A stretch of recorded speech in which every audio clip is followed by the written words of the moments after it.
The opinions expressed on this program are those of the program host and guest and are not necessarily those of this station, management, staff, and sponsors. WSTU does not endorse products that may be mentioned. Any reproduction or retransmission of this broadcast is strictly prohibited without written consent of WSTU. It's time now for the Crown Car Care Show. Call in with questions and comments, 220-9788, 220-WSTU. Now, here's your host. Welcome aboard. We would hope that most people involved in this radio station and the general public would approve of the messages that we convey on our show. Although we must have a disclaimer stating otherwise. Yes. But I will have to say that our show is generally people-friendly. Yes. It's apolitical. And we are all about stating facts. Yes, just the facts. Oh, and only the facts. Yeah. And let's trace our facts back to 1961. Okay. And that year, one of the things that we're going to be talking about on this show is the induction service. In fact, that's what our podcast is. Going into the Army? Yeah. Okay. It's your induction service. It's what happens is when you first sign up in the military, they send you to... it could be anywhere, Camp Lejeune or any other place, and they shave your head. They give you a uniform to wear. They probably make you take a shower and get all cleaned up, and that's what they call the induction service. Yes. But we're referring to the induction service, that mystical, mysterious service that many service garages, shops, tire centers, including my own, will recommend to you if you have a certain amount of mileage and time on your vehicle. Many people are skeptical, but let's go back to the origins. Where did all this start? Really, why did it start? And what does it mean? 1961. It has to do with emissions. In 1961, the state of California made it mandatory for all cars manufactured and sold in that state, the Great Sunshine, or no, not Sunshine, but the Golden State. Yes, the indeed. Golden State. Mm-hmm. Yes. To have crankcase vapors in a closed system reburned in the engine. Okay. So prior to 1961, parking lots would be filled with oil spots, more so than you would see today. Yeah, it's true. Yeah. By design. Yeah. It was called a draft tube. Anytime a mechanical engine that's using internal combustion is running, there's going to be oil waste products that are generated by that motor that need to be either evacuated into the atmosphere and ground, or placed into a closed system and reburned. All right. And our origins of the induction service as to why we do it can trace it back to then in 1961. Oh. In 1964, it became a national mandate that all vehicles sold in the United States. Now I can comment on light trucks and passenger cars. I'm not commenting on over-the-road vehicles. Many over-the-road vehicles well into the 2000s had open draft tubes, which would mean oil and combustion byproducts that made its way into the crankcase of the motor would be evacuated and dumped into the atmosphere and or the ground. So a big pollution item. Yeah. I'm completely in favor of the laws that they've placed, but there are things called unintended consequences. Yes. Yeah. So imagine. when those laws were created, I don't think anybody could have a crystal ball to foresee into the future as to the consequences of reburning that oil waste product into the motor. So what would happen is instead of that waste product being dumped onto the ground, a tube and a valve would route those waste products back into the intake system to be reburned in the motor in a closed loop. And when that happens, the oil and waste products would build deposits on the intake valves and the intake manifold, which would over time create, for no better word, plaque and build up of oily, gooey mess that Kinda would like over a varnish, yeah. a varnish that would harden on the valves and harden in the intake manifold. And that, my friends, is the start of the induction service and why it's so valuable and so critical on today's vehicles. Wow. So over time, Yeah. the waste product would build up. But let's go back to 1961 and 1964 and analyze it a little bit deeper. The carburetor which was the only method you could really get in 1961 or 64, unless you Absolutely. had a Corvette with a Rochester fuel injection. Remember a fuel Yvette? Yeah. Okay, they had fuel injection, but it was mechanical, unlike today's fuel injection, which we'll talk about later, because that even added more plaque to the system. And I'll explain why. So the carburetor, being its origin is before any of the plaque would be reintroduced into the intake, was fuel and air. Fuel is a solvent. It's also a combustible material used in the combustion process. That fuel, by the process of running through the intake and the valves and the cylinder heads, would cleanse a good part of that plaque that would build up. So it was a continuing process that would cleanse the valves and intake system from this debris from the combustion byproduct. So the fuel would clean it, not 100%, but it would do a pretty good job. Now let's leap forward into fuel injection. I would have to say in the mid 80s to late 80s, we started to get fuel injection all around on vehicles. And at the same time, we started to use thinner oils for fuel mileage, thinner weights, which would add to more blow-by gases and more plaque buildup, because the thinner oils would make their ways into the rings, which then would be put back into the byproduct of the crankcase, which would add to more plaque.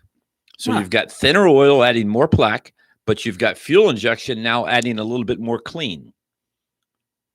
But who would win the battle? The plaque always wins the battle. So that's why we have an induction service. It's a process of hooking up a cleaning system into the intake manifold, which is a heavy industrial solvent, which completely cleans the valves, the intake system of all that goo and plaque that were built up over time due to the fact that you have a closed crankcase ventilation system. All you listeners out there may have heard of a PCV valve, positive crankcase ventilation. That's the regulating mechanism that gave the ebb and flow to that combustion byproduct that was being reburned in the motor. And it was done for emission purposes only in pollution. It was a pollution device, but it also increased fuel mileage because you were adding combustible materials back into the engine that would otherwise be left on the ground. Very little, but it would add to the fuel mileage because a combustible product added to the already air fuel mixture would give more energy density. So you'd have a little bit more hydrocarbons that could add to the bang or the explosion that takes place in the cylinder of the engine. So a little bit increased of mileage, decreased pollution. But like I said, the byproduct is a buildup of plaque and residual buildup of the hydrocarbons and the oil that were making its way through the intake system that normally would be going to the ground. And we used to change the PCV valves with some frequency back Absolutely, in the day. because there's a spring inside that gets weak. It gets all gooed up, in fact, as well. And the more mileage an engine gets, the more plaque and byproduct is created by this ventilation system. So as the engine ages, more and more plaque and buildup happens on the intake manifold system. Now, like I said, back in the late 80s, early 90s, we had fuel injection, which, again, the fuel was entered into the process in the intake manifolds, providing a cleansing service of this buildup of plaque. Not perfect, but a little bit better. We still have to do services. We still have to clean it. And everyone may ask, why do you have to clean it? Have you ever started up a car that hiccups a little bit when you first start it cold? That could be because that byproduct that builds up plaque on the valves is a carbon-like material, and it's absorbing, when you first start the vehicle, some of the fuel air mixture that's being first introduced into the motor. So it starts to cause the engine to run lean or lacking of fuel. So that carbon and oily byproduct would absorb some of the fuel on initial startup, causing you to have a hiccup or a stalling condition on a modern day engine. One of the benefits of an induction service. The other benefit is you'll get increased fuel mileage because now your passageways are clean. Think of your arteries in your own human body. The cleaner they are, the bigger they are, the more they can flow. Well, the same goes true with cylinder heads, valves, combustion process, and intake manifolds that are all on modern day engines. So the induction service for no better terms, is a cleansing process. It cleans the intake system and valves for better performance, better cold start ability, and better fuel mileage. And its origins can be traced all the way back to 1961 in California. That's where it all started. Prior to then, we didn't have that problem because you never had the byproduct of combustion being reintroduced into the motor. Interesting, isn't it? Yeah. California's been kind of the leader in this. Leading edge in so many, even the rear view mirror. Absolutely. Seatbelts, I believe, may have been. I'm not sure, but you might be right. And steering columns, I believe steering columns in 1967 were required by law to be collapsible. Right. Many of the safety items can trace their origins back to California and some of the early days in the motoring era of the United States. But this induction service, the conundrum or the problem developed even worse when we started to introduce direct injection. If you remember in the beginning of my podcast, direct injection or fuel injection and the carburetor cleaned that byproduct that built up. Well, direct injection on modern day engines, and that's pretty much what is on newer vehicles, is directed into the combustion chamber directly. So the fuel is not running through the intake system. It's just air. Now, if you add air combined with that oily byproduct, it builds up plaque and there's nothing there to clean it. So it gets worse and worse. It's tenfold buildup.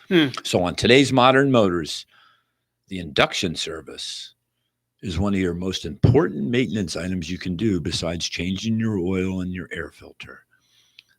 That little service that we do, which is probably about $150 to $200, is some of the best preventative maintenance you can do on your vehicle, all tracing back to the PCV system, but started in 1961. Wow. All right. That's very good. There you have it. All right. That completes the podcast. That completes the podcast. Okay. And we've got somebody on the line that wants to talk to you. Oh, fabulous. Hello there. How you doing? You're on the air. Hello? I think they couldn't wait. Call back, caller. All right.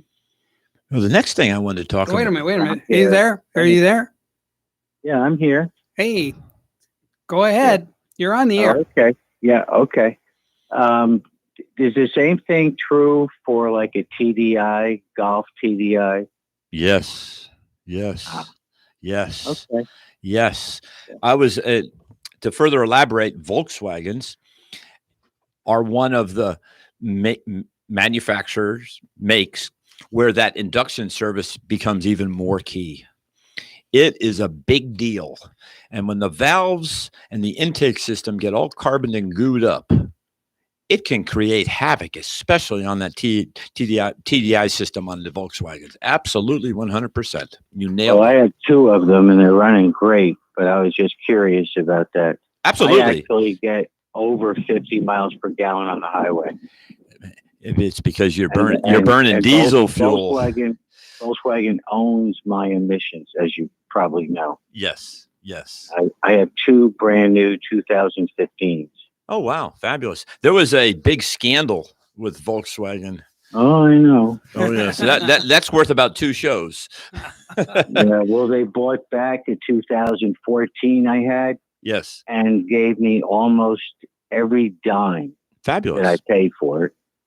And I quickly bought the same thing, a Golf wagon.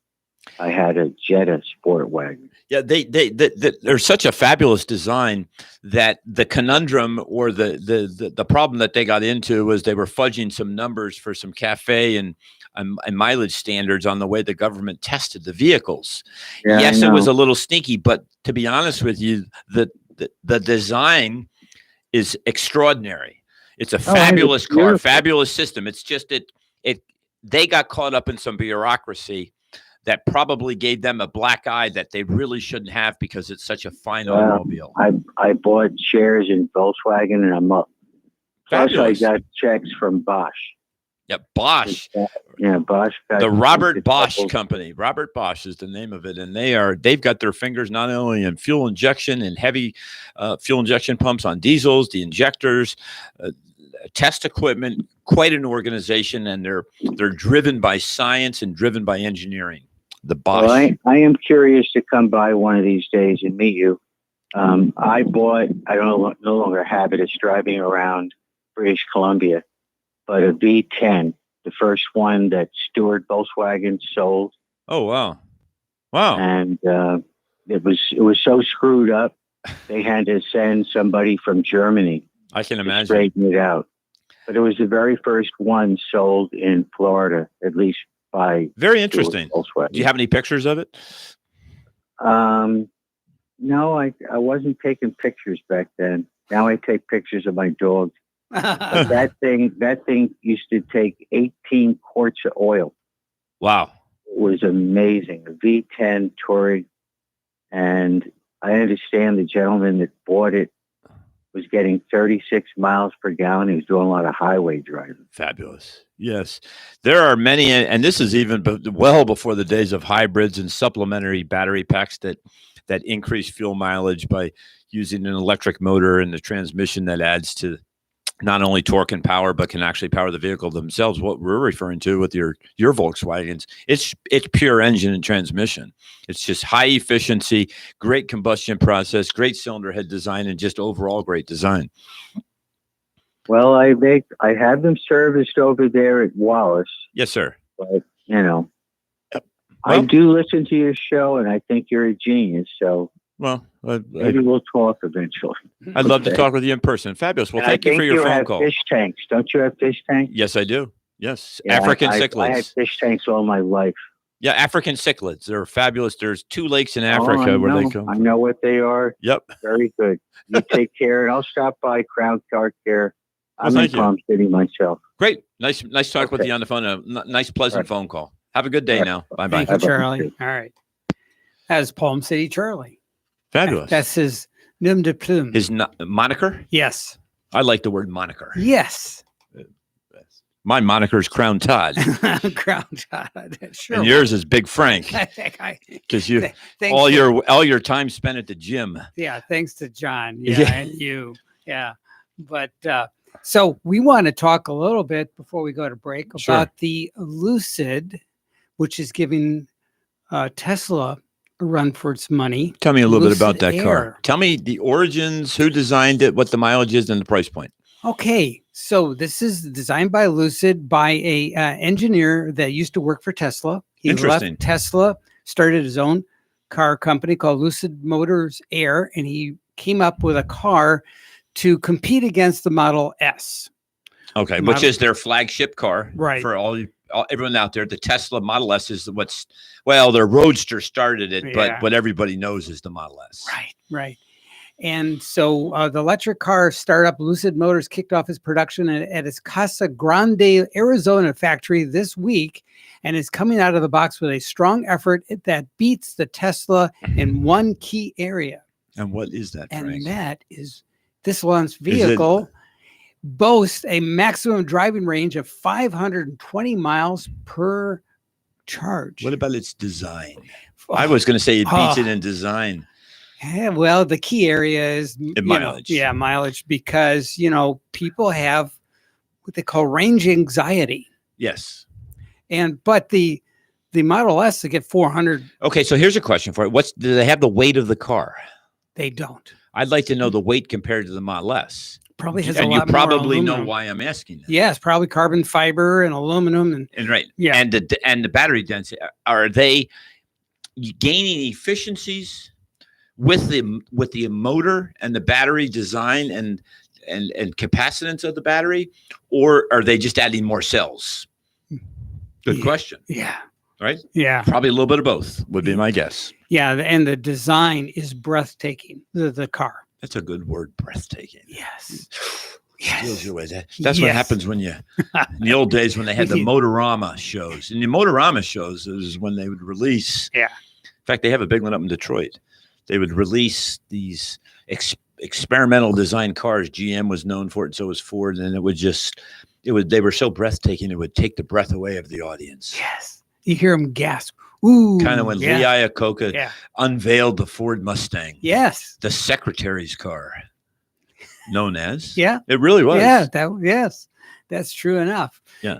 But anyway, so this Lucid's top figure for the 933 horsepower is, you ready for this? Are you sitting down? I'm sitting down. $169,990.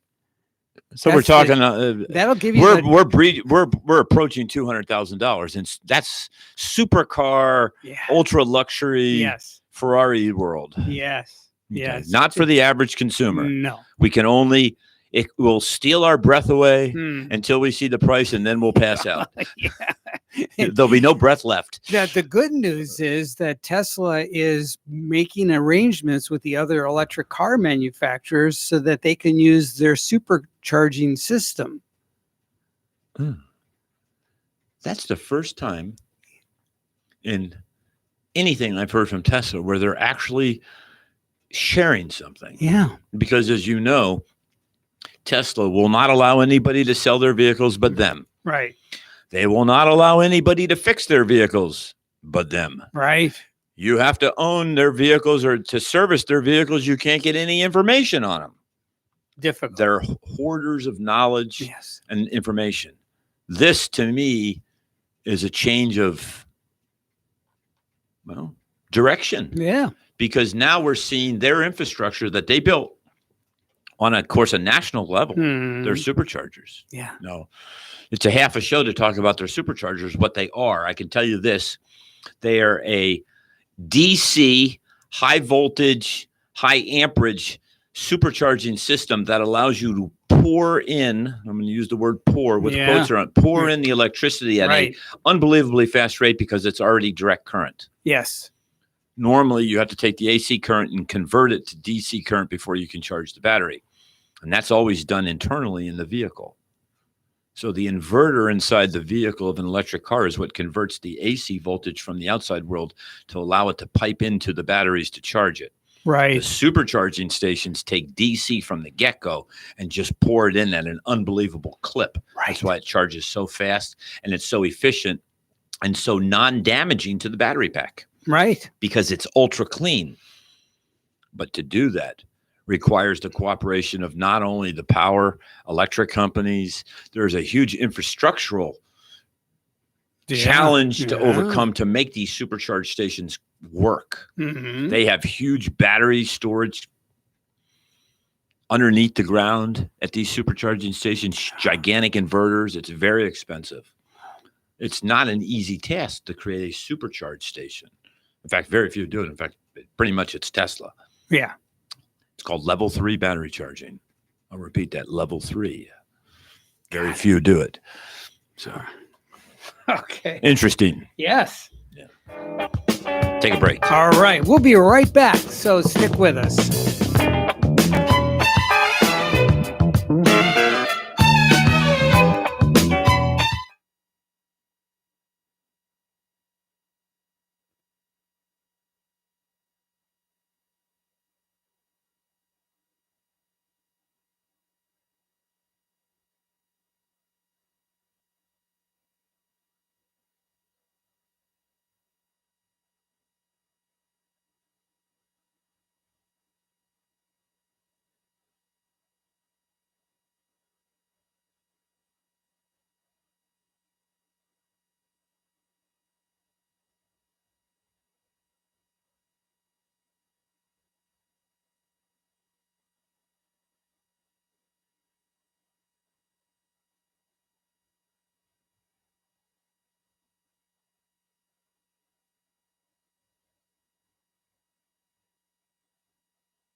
We're back. Welcome back. Yes, Much needed break. You have to take a break. we do. We've been talking a lot. So, Can you imagine if all you did is talk? oof, How in the heck would you come up with ideas? that's right. That's right. If all you're doing is outputting, how do you get input? You have to listen. That's right. My dad used to always tell me, you got 2 ears and 1 mouth. You have to listen twice as much. Absolutely. Absolutely. Yep. Dad was So this always- car seems to be quite now. I wonder if it's sold through a dealer network or how their process is. It'd be interesting. Yes, we should pursue that. I don't know. I but- would like to test drive that one at Oh, 106, but they probably would 900 gladly have a top radio show guy test drive it and give them their opinion on the air of it. Yeah. 900 horsepower. And How long do you think it would take to go from 0 to 60? well, I want to know how far I can drive until it runs out of gas. I believe, wasn't there a sitcom that had an episode where he took a Saab or something and drove it till he ran out of gas? Seinfeld, I believe. Seinfeld, yes. Wasn't there that episode? Probably. Yeah, of course there was.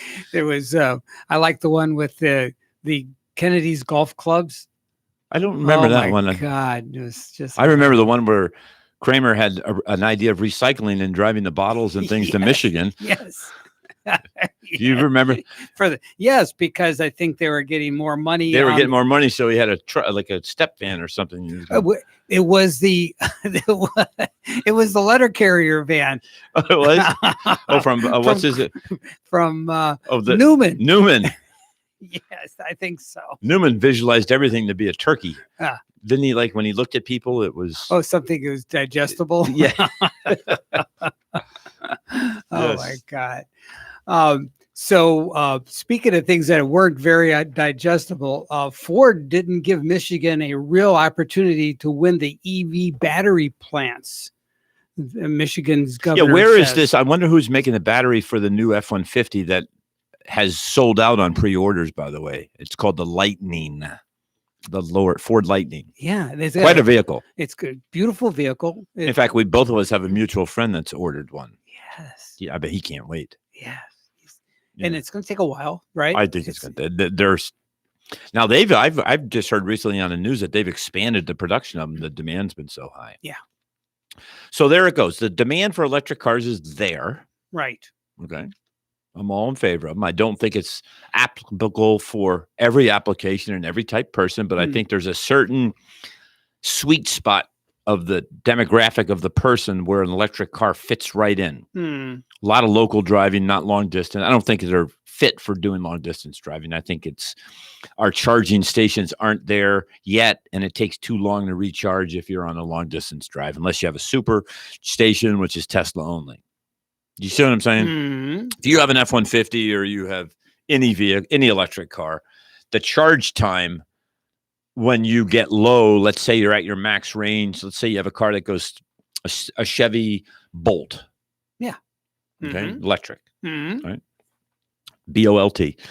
And it's a range of 350 miles. You hit your approach because you never get the range, the full range. Yeah. You know, it's light-footed. I mean, you Mhm. could, but you'd have to Mhm. drive under speed. But let's say you're hitting 300 miles and you have to recharge it, and you really need to get 600 miles. So it's going to take a full recharge to get to your ultimate destination. Hmm. You could be all night. It's a Yeah. full 24 hours to get that recharge at a level 2 charging station, which is 220. Level 1 is 110. Right. Well, 220 is the best you can do in your garage at home. That's the water heater Right. type plug. Mhm. Right. But it's a 24-hour operation. Yeah. So if you're traveling long distance, where I'm getting at is Mhm. electric cars still don't fit for long distance travel unless you're at a super station, and that's really only Tesla right now. And we were just talking about this new make and model. I wonder what Rivian's doing. I think Rivian is associated with Ford. I've been doing this show for a couple of years now, and all we hear about is it's coming. Yes. But it's not arrived yet. Yeah. So Do you agree with me? They're Yes. not here yet, and we've heard nothing but talk from this company. correct. No product. It's been at least 3 years that I've heard talk. So I think they sharing a lot of their EV technology with Ford. Well, I think this is where the F-150 is coming from. I'll be honest with you. Yes. I don't think Ford directed Rivian. I think Rivian's shared more than Ford has on this F-150. Right, is but my take. They gave him $500 million. Right, but I'm talking about ultimately the Hmm. technology. Hmm. Money is one thing, technology is another. But that gave him a stake. So now they've got the EV platform. But the technology is being reverse shared back to Ford is what I'm Yes, getting at. Yes. If I give you a lot of money and I tell you to come up with some ideas, all I can do is give you money because I don't have the ideas. Once you come up with the ideas, now I can use those ideas. And I think that's what we're talking about with Ford and Yes. Rivian. Yes. I don't think this electric pickup truck that Ford's come out with is all their idea. No, absolutely. I think it's the money they spent with Rivian that's Mhm. giving them the product of the F-150 Lightning. Yes. My opinion. Don't know for fact. That my opinion as well. Yeah, So. but it just makes good cogent sense. Correct. It's We don't know. We don't have factual data here. Right. But it's what we think. Right. And So Elon Musk says that that President Biden's EV policy, which he recently announced, is controlled by the unions. okay. So he's a union man. Yeah.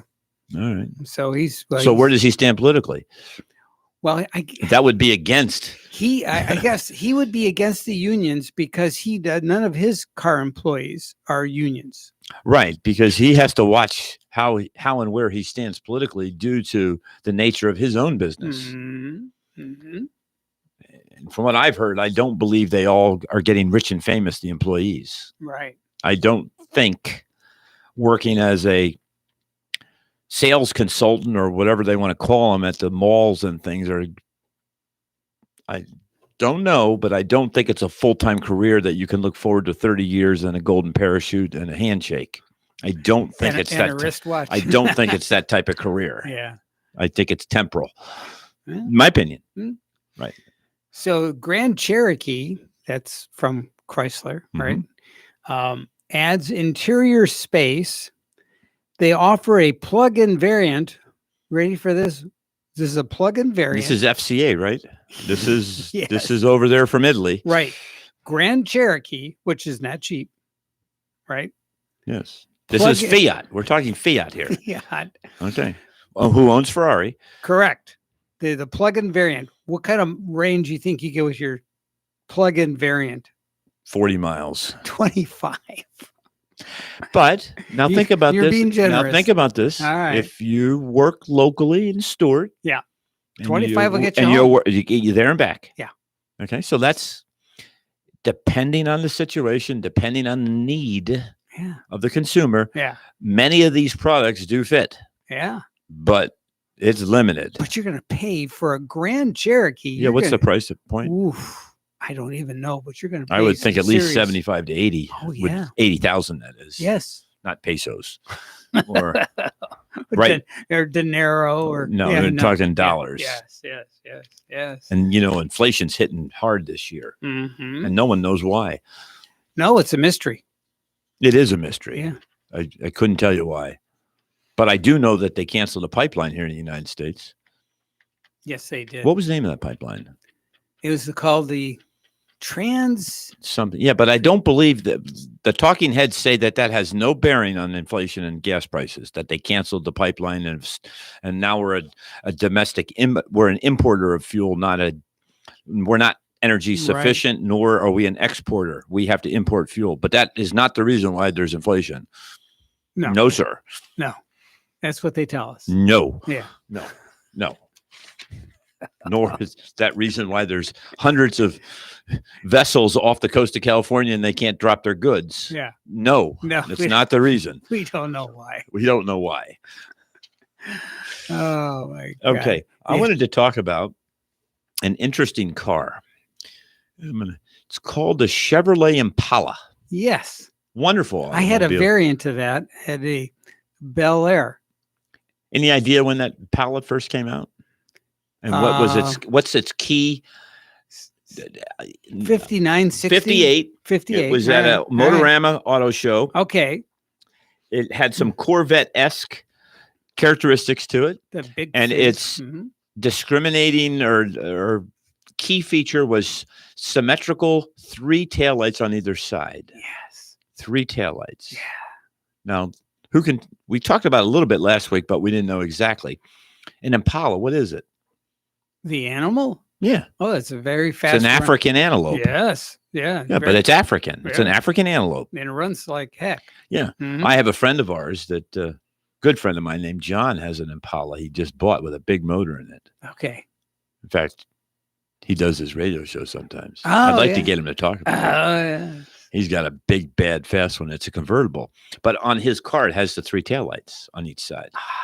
The marquee. And if you look at the Impala name, it's a beautiful, almost Art Deco type. It's written in script. But the Yes. deer is there's an oval, and if you look close, you can actually see you can see a very rudimentary African antelope in there. Yes. Most people don't know that, though. If you ask the average man on the street, what is an Impala? They would probably tell you it's a car, Mhm. but they wouldn't know that it was an African antelope at all. That's true. correct. Right. Yes. So there's some different runs they ran from 1957 until 1985, from 94 to 96, from 99 to 2020. So that was production. 57 was production because it was a model year in 1958. Yeah. So 58 was the model year, but they started true production in 1957, like most cars. Right. You have to tool up and get them Right. built. And So it looks like there was 4 different runs of this Impala. Mhm. Our friends is in 1966. That's correct. So that would be in the The middle run. Yes. And his has a gigantic, monstrous, big aluminum cylinder head, brushed aluminum look, gigantic valve covers, a gigantic carburation system, monstrous amounts of torque are in this Impala. It's almost too much for any man to handle. Except for John. Except for John. Big John. Big John. He can handle He it. can handle anything. Yeah. But he's got a big bad ride. Now, I remember when I was a kid, kids would they would get these cars and put very big engines in it, and then they would pretzel up the drivetrain, right? Yes. John's has got Hotchkiss suspension, all beefed up. It's a 502 big block. It's just 502. it's the Good motor weighs as night. much as the car. Good God. I don't even know if he knows what he's got, but it's big. So it takes up every room because that's a very good size engine compartment. I don't know if I took a picture of it. I'll have to get But a it- picture of it. But it- it's just, There's probably it's not the stock motor, put it this way. there's no wasted space in that engine. No, Yeah, you open this thing and it's all engine. Yeah. The only if you pop the hood on this Yeah. car, Mhm. you're just captivated by the engine. It's all I can tell you. It's just that big and bad. Well, he played the audio for me. He did. I could hear the engine purring. Well, with Well, I would say loping. yes, Lope, yes, L-O-P. In engine speak, yes. lope is the sound of a. Anyone know what? Okay, let's talk about what causes engine lope. You know why? What? And why brand new cars don't lope, and why they don't need to? Because of variable cam timing. Oh, we don't have that with You the have it on the car I just serviced on yours today. Yeah. Your Escort has variable cam timing. Okay. Okay, variable cam timing can change the duration and the timing of the intake and exhaust valves when they open. Okay. Mm-hmm. Back in 25, 30 years ago, Mm-hmm. when you had V8s that were a camshaft, single camshaft, Mm-hmm. think of like a small block Chevy, a Pontiac, a small block Ford. When you wanted to get more power, you had to increase the lift of the valves and the duration. And one of the unintended consequences of additional power at mid and higher RPMs is you had what they call valve overlap. And that would be the intake valves and the exhaust valves are open simultaneously together for a small moment of time. So And when that happens, you get that lope Ah. sound. Oh. It's because when you're spinning an engine, there's time involved between the cycles of the motor, and because you're doing it so early, you're trying to time it perfectly at high speeds. So at low speeds, it's catching itself and opening up when it's not slightly supposed to be open, and you're getting exhaust gas going back into the intake system. And that's what creates that lopey sound on an engine. That blah, blah, blah, blah, blah, blah, blah, blah. It isn't designed to do that. It's designed to have high power at mid and high RPM, mainly high RPM, maximum torque, maximum horsepower. So RPM over what, 2200, 20? Correct. Yeah. And what to do that, you have to have tremendous amounts of valve lift and tremendous amounts of valve duration. And when that happens, the intake valves are staying open a little bit too long, and so are the exhaust valves. Mm. And when that happens, the mix together creates an interference in the combustion process, which creates that lopey, choppy idle. You can't have it any other way. But now when they came out with variable cam timing, you can alter the cam timing as the engine RPM increases to maximize your power and torque output. But at lower RPM, you can bring it back down to a stock or a minimum overlap. And when that minimum overlap happens, you have smooth idle. So if you look at a brand new vehicle compared to a big block Chevy, like what we're talking about, the design of the new motor is you have the camshaft has gears on the chains that move hydraulically by a computer. And that's what stops that lopey sound. But you know what people do with race cars and things? There's tuners and computer programs that people put in the new cars to make them sound like the old cars, and all they're doing is modifying the variable cam timing to have overlap when it's really not supposed to. So you can create, it's called a ghost cam. It's called ghost camming. Camming, it's fake. Yeah. All you're doing is creating the overlap and the duration and lift, just like you did in the old school, for that sound of the lopey choppiness. Lopey and choppiness sounds mean and sounds vicious, like it's going to attack you. Yeah. And people do it on modern cars for the sound's sake. That probably creates that same noise on Harley motorcycles. A Harley motorcycle has massive amounts of lift. Yeah.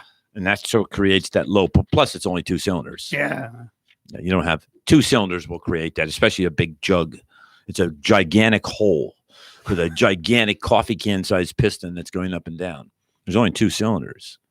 Yeah. The less cylinders you have, the more choppy the idle is, because you don't have the other cylinders balancing it off, especially with a 4-cycle motor. That's why they're smoother the more cylinders you have.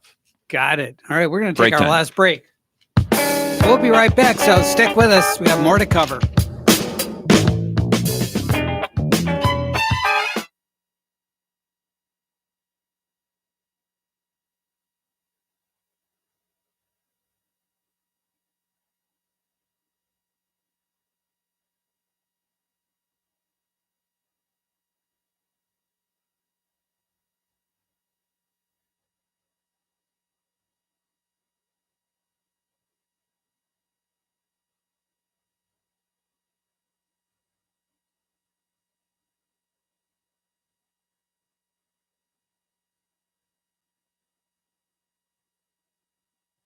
Frank here. How you doing, Big John? Stand by. We'll be live in a minute and a half. All right, so stand by. All right, sounds good. Stand by. All right, stay on the air. Stay on the line.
Speaking of Big John, we've got Big John on the line. How you doing, John? Hello. Get ready, baby. All right. What are we listening to, John? You're listening to me. I'm warming up before I run around the block. Nice. How's that big block Chevy Impala doing? Yeah, that's more like it. Yeah. We were just doing a little section of the show on the history of the Chevrolet Impala. Is that what you're talking about, Todd? Yeah. Oh, my goodness. We were talking about those 3 taillights on each side, the origins of the Chevy Impala, which traces its origins to the African antelope.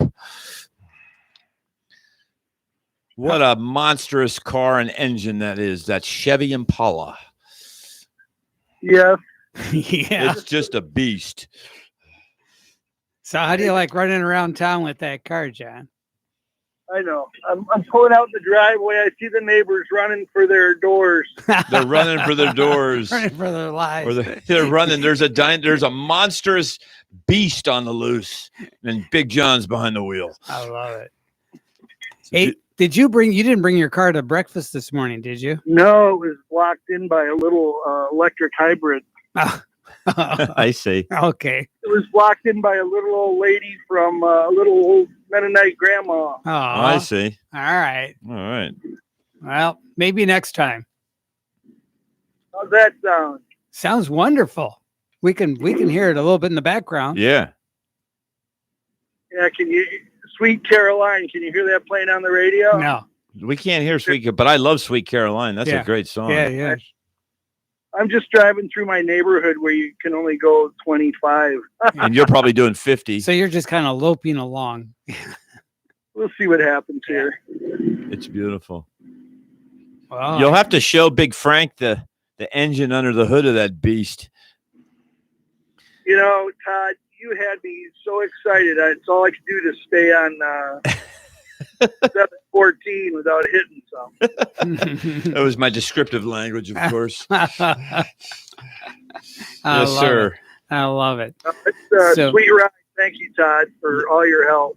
Oh, we've had a great show today. We had the honor and privilege of not only you calling, but earlier we had Palm City Charlie calling us up. I heard it.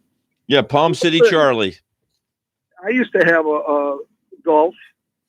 Oh wow, yeah. Well, what we're doing here is we're creating quite a following on this local radio show. You're doing a great job. Well, we're trying to attract people is what we're trying to do. Yeah, I want to just get out of my neighborhood so I give guys a Zooms before you get shut off. So go ahead and talk for me. I gotta go. You give us a Zoom as you get out. That's fabulous. I gotta wait for the gate. Well, good. What I wanted to talk about on our final throws of our show is scan tools. Scan tools and what's involved in them, and why is it that I have at both my shops, one in Palm City and one in Stuart. You guys hear that? Go for it. I am. I'm getting out on High Meadow here in a second. Oh, good. We're all listening with intent. We're standing by with bated breath. Yes, sir. And we have all the time in the world because it's our show. That's it. That's right. We can do whatever we want. Well, within reason. Yeah. Well, all right. Here we go. All right.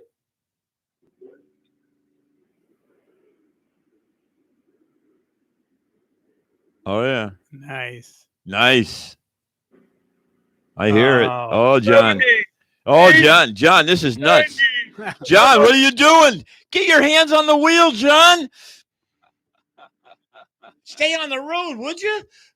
That's not hard to do because they're big wheels. Yeah, there are. Well, enjoy your afternoon. Enjoy your cruise, and I can't wait to go for a cruise with you. I ain't never gone this fast since high school. That's great. Well, we don't advocate any of this. No. Don't try this at home. All right. Thanks, Thank you, John. All right. Bye-bye. Take care. Bye. All right. It could lead up to a good topic on next show is these scan tools. What is this thing about scan tools? Why is it? How do they hook up to a car? What kind of information can they give you?